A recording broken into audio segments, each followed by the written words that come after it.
Talinya sih kuat, tapi tergantung ya apakah kita akan berani atau enggak karena medannya vertikal sekali.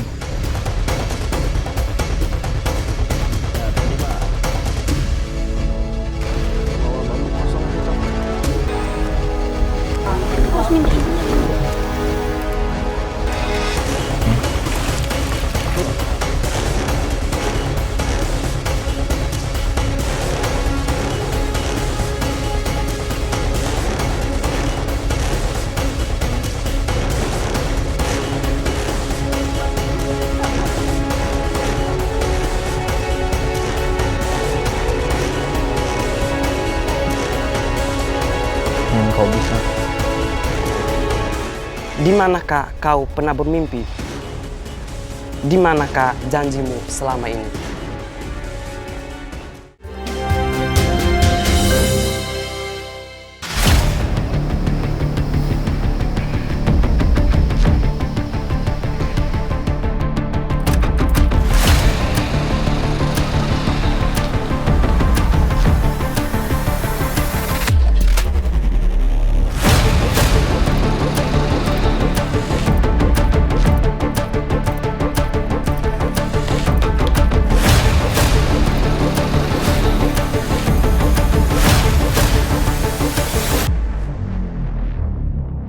Perjalanan tim Indonesiaku kali ini menyambangi Dusun Samba yang letaknya sekitar 8 km saja dari kota Ende, Flores, NTT.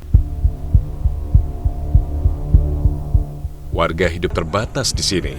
Awalnya mayoritas penduduk bekerja sebagai petani, tapi dalam 20 tahun terakhir, mereka beralih menjadi penambang batu di Bukit Samba.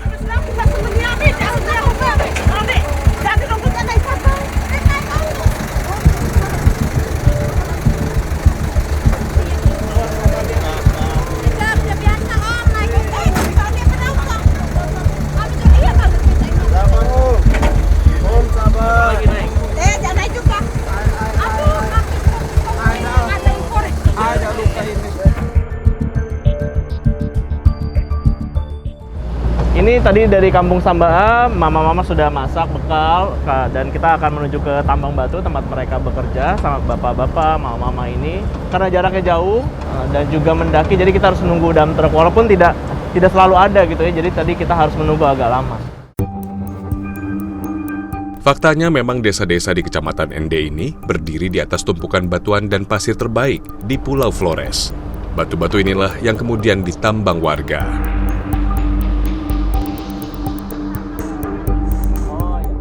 Berarti mama-mama pakai kain semua naik truk juga? Ya, Biasa? biasa, sudah biasa. Oh, pulang pergi? Ya, pulang. Ya, kalau pulang kan banyak yang jalan kaki. Oh, karena tidak selalu ada truknya? Ya. Oh, lalu kalau tidak ada, tadi kalau berangkat tidak ada, mama jalan kaki ke atas nih? Istirahat kerja. Istirahat kerja? Iya, istirahat kerja. Ya, sudah bawa bekal, bawa pulang lagi. Oh, ini memang selalu bawa anak, Iya. perempuan banyak yang ikut Iya, gitu? banyak. Ya, tak hanya kaum pria, perempuan dan anak-anak juga tak jarang ikut menambang. Hati-hati kaki. Ya. Aduh. Hati-hati.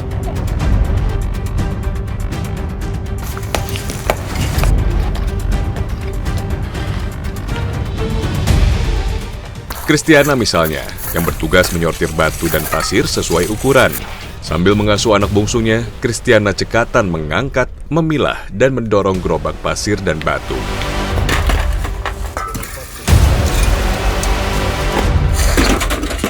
Samba ini tanah ulayat, tanah adat gitu ya. Jadi siapa saja boleh menambang, tapi mereka harus menentukan pembagiannya. Misalnya di titik ini ada 3 keluarga atau 3 kepala keluarga ya. Jadi ada satu tengah ini punya Mama Kristiana dan Bapak John. Satu lagi juga berbeda gitu. Jadi mereka harus berbagi mana pasir dan batunya dan mereka harus menentukan dan bekerja sendiri-sendiri gitu. Walaupun mereka ada di satu lokasi yang sama. Para penambang ini bekerja sejak pukul 7 pagi hingga 4 sore. Mereka hanya menjeda hari kerja di hari Minggu untuk beribadah.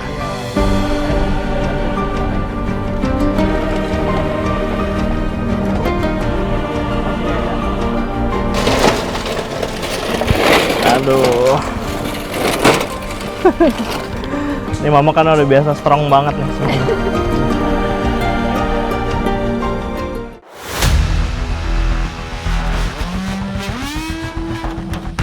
John, suami Kristiana, menambang di bagian atas bukit. Penasaran, saya pun ikut bersamanya.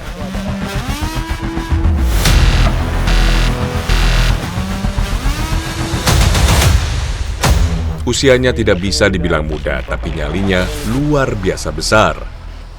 Saya pun membantu John menggulirkan pasir dan batu ke bawah. Resikonya, pijakan saya ini bisa sewaktu-waktu ikut longsor. Bila tiba-tiba gerimis dan hujan datang, mereka pun bergegas lari ke dusun Samba, karena batu dan pasir ini akan longsor terbawa air. Ini anak-anak ada yang ikut? Nggak ikut Kemana mereka? ke sekolah. Oh, sekolah. Ya, Bapak arahkan mereka untuk ikut kerja tidak? tidak. Kenapa? Nanti kali ada uang, suruh mereka ke sekolah. Kali tidak ada uang, terpaksa kerja gini sudah. Jadi Bapak kalau bisa anak-anak tidak kerja di sini ya? Nah, Profesi ini memang mendatangkan penghasilan untuk warga, tapi kecelakaan juga tak jarang mengancam. Bukan sekali dua kali mereka tertimpa batu yang tiba-tiba jatuh. Sayangnya, tak sebesar resikonya, hasil yang didapat jauh dari harapan. Ini saya sampai di puncak bukitnya, tapi dulunya ini kebun sebenarnya, tapi karena ditambang sudah tidak dipakai berkebun lagi karena takutnya longsor. Saya akan turun dari atas pakai tali sama Bapak, insya Allah bisa.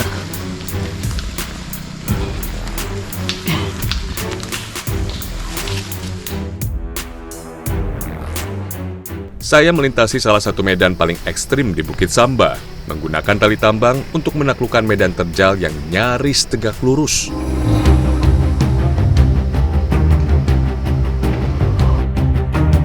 berapa aja kan? Terus.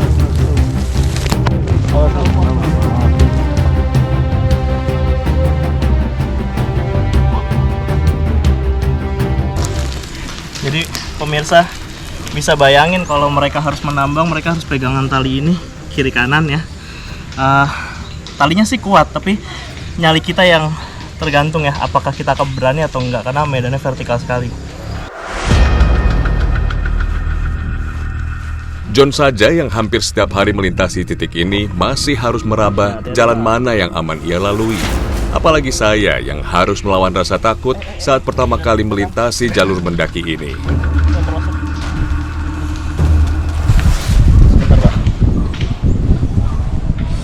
Ini tali kalau nggak kuat pegangnya nih, kita bisa sakit sekali ya, agak kebas gitu kiri kanan.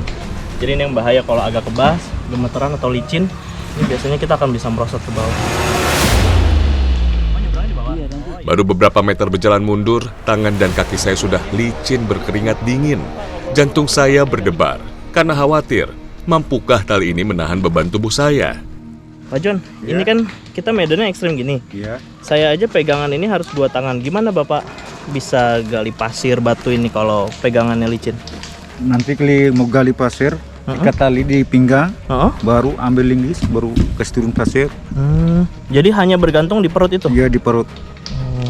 Bapak ngeri nggak sih pertama kali coba gitu? Pertama kali coba saya pernah tidak biasa, takut tinggi terlalu. Sekarang sudah agak rendah sedikit, agak lumayan lah. Sudah biasa ya? Ya. Kami berada di ketinggian 90 meter di atas permukaan tanah. Jika ada sedikit saja kesalahan, saya bisa langsung terhempas ke area tambang di bawah. Ini saya pikir kita akan ke bawah terus, merosot ke bawah gitu ya. Tapi Bapak bilang kita harus merayap ke sebelah. Itu artinya saya harus pelan-pelan karena kita harus lepaskan tali perlahan untuk menuju ke titik di sana. Mau tak mau, para penambang mempertaruhkan nyawa demi hasil penjualan senilai 300 hingga 600 ribu rupiah per truk. Nah, nyebrangnya ini nih Pak.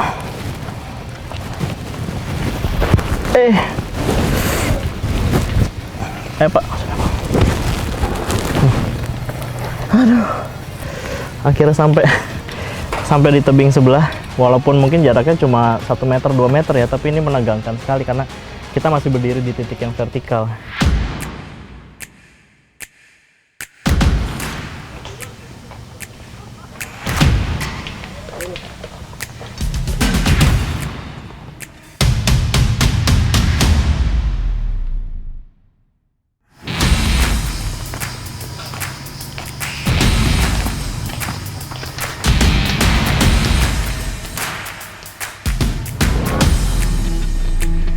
Iya.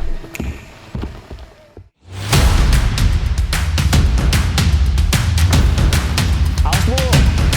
Awas Bu.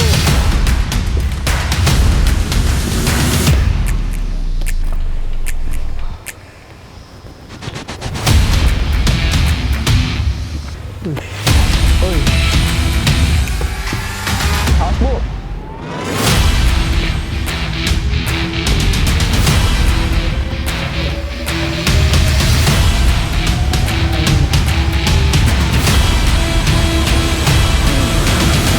Sedikit lagi ya.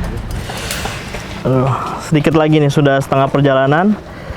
Tinggal sedikit lagi untuk menuju ke bawah sana tuh. Tapi, awas.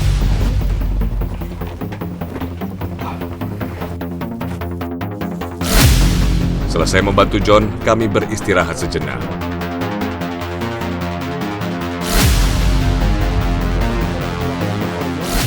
Nggak cukup. Nggak cukup. Dengan resiko besar kayak gitu. Gimana lagi? Menurut Bapak yang layak berapa?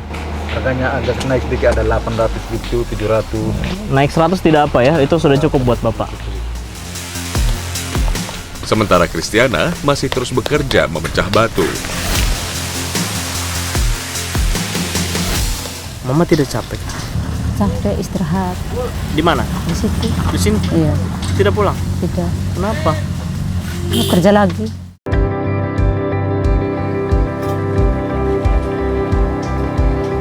Lelah seharian cukup dipulihkan dengan asupan makan siang dengan menu seadanya.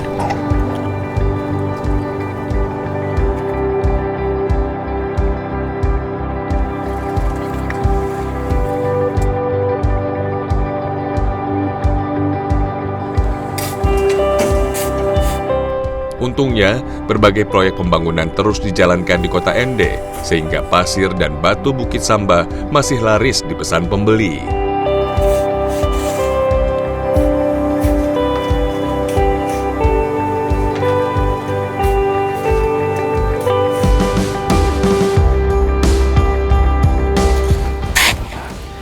Pasir Bukit Samba ini bisa dikatakan sebagai salah satu yang terbaik di Flores karena dari Bukit Samba dikirim ke kota-kota sekitarnya, ke kota Ende, sampai ke Labuan Bajo, Ruteng, Bajawa, bahkan sampai ke kota Maumere. Jadi bayangkan pasir ini dipercaya untuk membangun dan menjadi fondasi dari bangunan-bangunan pemerintahan di kota-kota di Flores. Ya, begitulah potret realita di sini. Warga masih jauh dari sejahtera, meski bekerja dilakukan hingga bertaruh nyawa.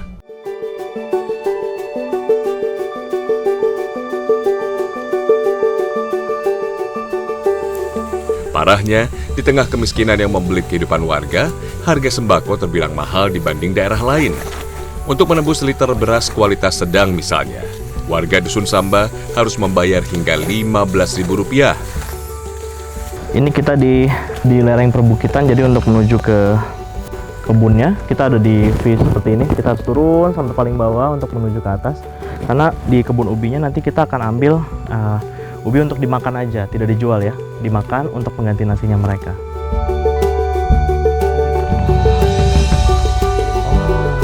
Akhirnya kebanyakan warga mengandalkan ubi sebagai makanan pokok yang paling murah, terutama ketika pasir dan batu tak laku dijual. Tak jarang, ubi disantap tanpa lauk karena pendapatan yang sangat pas-pasan.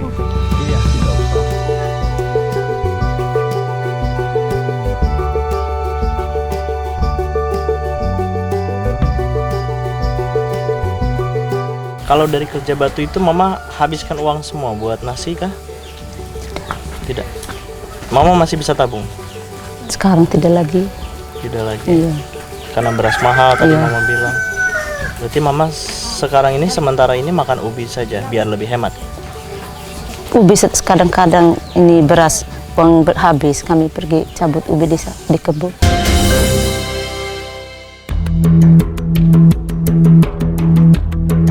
Pulau Flores, Nusa Tenggara Timur, terutama wilayah Ende, dikenal juga sebagai kota pelajar.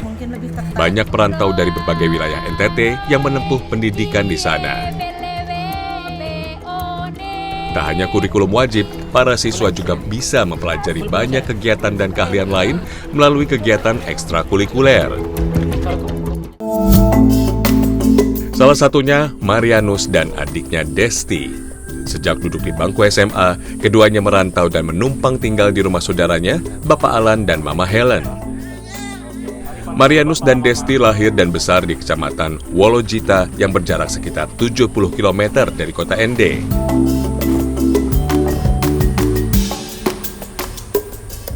Dengan mobil, butuh waktu 2 jam untuk sampai ke sana. Selepas ujian, keduanya memutuskan pulang kampung untuk bertemu dengan keluarganya. Ini kemana ya? Kami tiba di Kecamatan Wolojita bertepatan dengan jam pulang sekolah para siswa SMP. Di sekolah ini pula, Marianus dan Desti bersekolah karena ini adalah SMP terdekat dari kampung mereka. Jaraknya sekitar 5 km dari rumah dan harus ditempuh dengan berjalan kaki selama 2 jam. Karena tak banyak warga desa yang memiliki motor yang cukup mumpuni melalui jalur ini. Ini masih mendaki terus ya? Teman-teman, stop dulu, stop. Buka masker juga. Soalnya nanti ngos-ngosan. Oke, buka aja. Karena desa mereka zona hijau juga dan kita akan mendaki, jadi lebih baik kita akan melepas ini. Nah, hati-hati semua. Kami berjalan melintasi perbukitan yang menghubungkan Kecamatan Wolojita ke desa Wiwi Pemo. Jaraknya sekitar 2,5 km atau sekitar 1 jam berjalan kaki. Panasnya. Kami melintasi jalur yang dipenuhi semak belukar liar. Jika hujan turun, mereka pun harus tetap berjalan ke sekolah meski seragam telah basah kuyup. Terbayang apa saja yang mereka jumpai di sepanjang perjalanan. Kamu pernah ketemu binatang-binatang nggak sih? Kera, babi hutan gitu? Ada sih ular. Ular? Ya, Sepanjang apa tuh? panjang kayak 2 meter gitu. 2 meter di jalan ya? Ih, ngeri juga. Terus gimana? Enggak, kami jalan aja. Jalan aja? Ya, Tidak mengganggu itu ular? tidak, kan takut. Yuk. Semangat. Di generasi orang tua Marianus dulu, tak banyak warga yang bisa melanjutkan sekolah lantaran jauhnya jarak sekolah dan rute perjalanan yang berbahaya. Nah, kalau nih teman-teman ini semua, teman-teman yang di depan itu, ada bedanya teman-teman yang di sekolah dengan teman-teman yang satu desa sama kamu? Beda sih, termasuk cara bergaulnya, ketika ada kegiatan di lingkungan. Bagus sekali anak-anak ini kalau mau tampil apa kegiatan aktif sekali. Ketimbang anak di desa agak kuper sih kalau anak yang masih tidak sekolah lagi. Memang banyak yang tidak lanjut sekolah itu. Kalau di Pemo itu jarang sekali kita temui anak-anak yang tidak sekolah lagi. Karena minimal ke jalan yang tadi tuh ya, ada SMP situ ya. Sesampai di kampung halaman, Marianus dan Desti mempertemukan kami dengan kedua orang tuanya, Benedictus Devi dan Teresia Ero. Sesuai tradisi setempat, kami disambut kepala desa Wiwi Pemo yang masih bersaudara dengan orang tua Marianus. Kalungan kain tenun ini menjadi simbol sambutan ramah warga pada kami. Oh, jadi emang khas desa Wiwi Pemo ini ya? Iya. Cara penyambutan di desa Wiwi Pemo seperti ini, pemirsa, tersanjung sekali karena tadi saya niatnya mengantar Rian dan Desti, kemudian justru disambut sama mama-mama yang membuat tenun dan langsung diberikan kainnya, dipakaikan langsung sama bapak desa. Desa Wiwi Pemo yang terletak di kaki Gunung Kelibara terdiri dari 5 kampung yang terpisah berjauhan. Keluarga Marianus hidup dengan bertani bawang merah yang terletak di ketinggian 300 meter di atas permukaan laut. Untuk menuju ke kebun, kami harus mendaki bukit yang lumayan terjal. Sungguh sayang, kebun luas ini tak mampu memberikan hasil berlimpah karena sebagian besar gagal panen. Padahal 8 juta rupiah sudah melayang untuk biaya mulai dari mengolah lahan, menanam benih, dan perawatan hingga saat ini. Penghasilan keluarga pun masih harus tergerus untuk membayar biaya rumah sakit. Pernah tidak Bapak tidak bisa bekerja, akhirnya Mama yang jadi tulang punggung itu urus anak-anak itu? Pernah? Iya, mulai dari tahun 2010, 3 tahun Bapak tidak kerja. Oh, Bapak sakit apa? Kan operasi, kan butuh istirahat, tidak boleh kerja berat. Istirahat, itu operasi apa Mama? Sakit apa Bapak? Yang pankreas tadi yang Pankreas. makan. Padu hati pecah nih. Operasi belah semua ini. ini bor di belakang ini juga. Mama dapat uang dari mana untuk operasi bapak itu kan belasan juta, terus biaya anak? Iya, pergi gade barang perhiasan mama. Iya, pergi gade. Gagal panen juga banyak dialami warga lainnya yang kewalahan bertani di kontur tanah kering tanpa ada sumber air sejak puluhan tahun lalu. Tapi yang paling sulit sebenarnya adalah ketiadaan sumber mata air untuk mengairi tanaman-tanaman ini. Karena berbagai jenis tanaman akhirnya gagal panen, bahkan tanaman-tanaman yang biasanya ditanam di musim kering pun gagal panen semua tahun ini. Tanah dan lahan memang terbilang luas. Namun sayang, stimulus bantuan dari pemerintah, baik berupa pembangunan infrastruktur maupun program pemberdayaan, sangat jarang menyentuh mereka. Bayangkan, di lahan seluas ini, hanya 10 kg bawang merah yang bisa kami panen. Kurangnya air membuat bawang merah tumbuh sangat lambat. Selain bawang merah, warga juga menanam cengkeh, kemiri, coklat, dan kopi dengan jumlah lebih sedikit. Warga tak pernah mendapat pengarahan bagaimana memaksimalkan potensi sumber daya alam yang harusnya sangat melimpah ini. Para petani sama sekali tak punya strategi menghadapi kondisi alam seperti ini. Mama kalau dapat uang dari hasil nanti jual bawang, mau beli apa? Biasa? Beras. Beras? Ya, beras, ikan. Pokoknya sembako buat makan? Iya. Menghabiskan waktu hingga 4 bulan di ladang, keluarga Marianus hanya mendapatkan uang sekitar Rp200.000 saja dari hasil menjual bawang merah.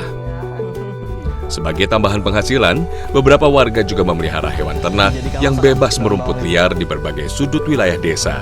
Salah satunya kuda.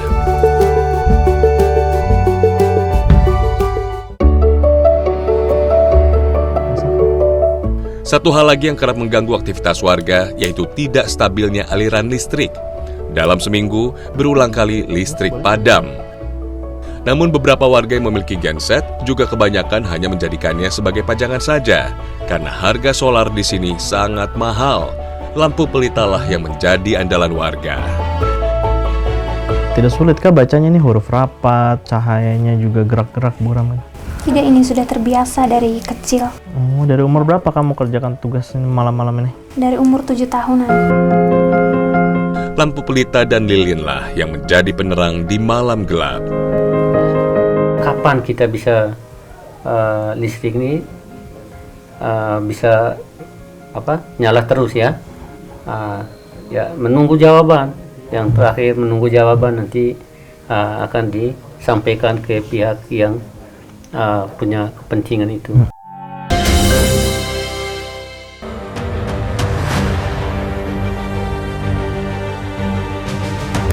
Sejak lama desa Wiwiperno mengalami kekeringan dan kekurangan air bersih. Hujan turun hanya 2 bulan dalam setahun. Keluarga Marianus mengajak saya menuju hutan bambu. Potongan bambu yang dibelah seukuran 1 meter ini akan dijadikan penampung air bersih.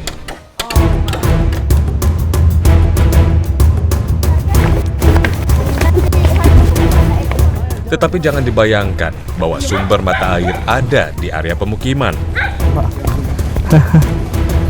Meski masih termasuk ke dalam wilayah desa Wiwiperno, satu-satunya mata air di sini terletak sekitar 500 meter dari rumah.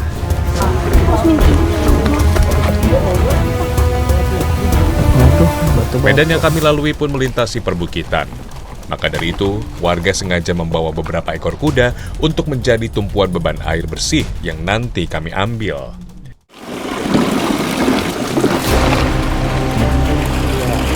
Air bersih yang dapat diambil jumlahnya sangat terbatas. Kami juga harus berbagi dengan warga lain yang akan mengambil nanti. Terbayang, jika tidak ada kuda yang membantu, bambu yang telah terisi air secara penuh harus dipanggul oleh warga yang mengambil air.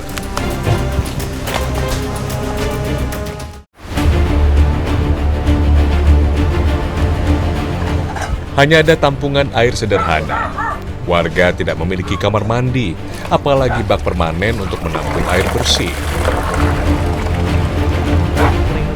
Sebagai alternatif, keluarga Marianus menyiapkan beberapa ember untuk menjadi tampungan air hujan.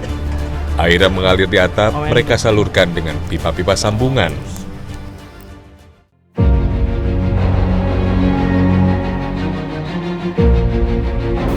Perubahan dan pembangunan berjalan lambat di desa Wiwi Pemo. Apalagi wilayah tempat tinggal mereka jauh dari urat nadi perkotaan. Marianus dan anak-anak usia sekolah mengajak saya ke bukit ini. Bahkan beberapa di antara mereka harus naik ke atas pohon demi mendapatkan sinyal internet. Ya. Desa Wiwi Pemo sebenarnya terpapar sinyal telekomunikasi, namun sinyal internet lebih sering disebut GSM alias geser sedikit mati.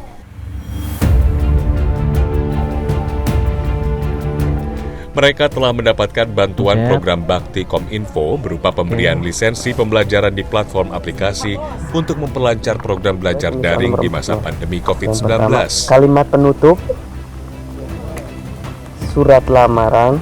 Para siswa pun bisa mendapatkan ilmu dari modul dan kelas virtual. Selain itu, siswa-siswi di Kabupaten ND juga mendapatkan pelatihan berupa tugas dan tes. Saya pakai aplikasi belajar. Sebelumnya saya belajar secara manual, jadi harus ke perpustakaan, pinjam dulu buku atau ke toko beli buku dulu. Sampai di rumah saya harus ulangi baca kembali buku-buku yang saya beli dan saya pinjam itu. Jadi kemudian saya salin lagi apa yang saya dapatkan dari buku tersebut. Semenjak saya belajar aplikasi, dari aplikasi belajar itu, puji Tuhan menurut saya sangat terbantu. Aktivitas saya belajar tidak lagi ribet harus bawa buku banyak-banyak ke bukit atau. Jadi kerja tidak dua kali ya? Kerja 2 kali. Tidak harus baca ulang nih, harus salin ulang, tidak lagi. Jadi 1 kali baca, kerja, langsung paham. Tapi kamu terbantu nggak sih materi-materinya membuat kamu jadi lebih paham gitu dibandingkan di sekolah? Jadi otomatis kalau untuk pemahaman materi yang saya terima itu sangat terbantu sekali. Jadi ini tidak ada ruginya sebenarnya kalau pemerintah, swasta, ataupun siapapun yang mau membantu anak-anak seperti mereka, karena satu bantuan saja ke Rian bisa berdampak begitu besar kepada teman-temannya, sahabat-sahabatnya, teman satu angkatannya. Jadi Anda bisa bayangkan kalau Anda bisa membantu lebih banyak lagi, akan ada anak-anak Indonesia yang jumlahnya lebih besar lagi terbantu pendidikannya. Program Bakti Kominfo memberikan kesempatan kepada mereka untuk mendaftar di aplikasi belajar daring secara cuma-cuma. Atas perhatian Bapak atau Ibu, yang surat lamaran itu. Walau kondisinya serba terbatas, anak-anak desa Wiwi Pemo begitu semangat belajar. Tidak heran ketika program ini sudah berjalan, ilmu dan nilai-nilai dari tugas mereka terus meningkat.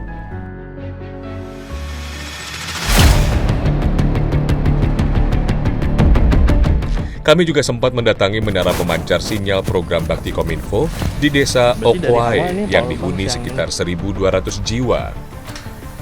Kini setengah warganya sudah bisa menikmati layanan telepon. Bahkan sudah 200 orang kini menggunakan telepon genggam untuk mengikuti sekolah online dan memperlancar perdagangan. Padahal sebelumnya, warga harus berjalan sekitar 1 kilometer hanya untuk mendapatkan sinyal ke desa tetangga. Ya. Kenapa Bapak berkaca-kaca?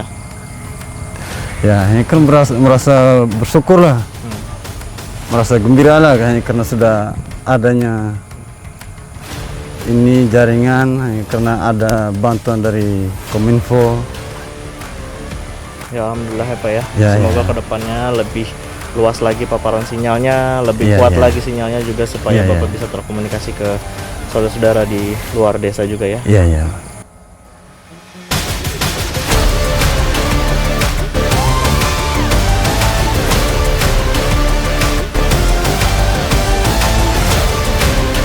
Sebagai kepala desa mau sampaikan ucapan terima kasih banyak kepada Kominfo atas bantuan sehingga bisa bangun tower di desa kami, sehingga dengan adanya tower ini sudah terbantu untuk kami punya warga masyarakat di sini.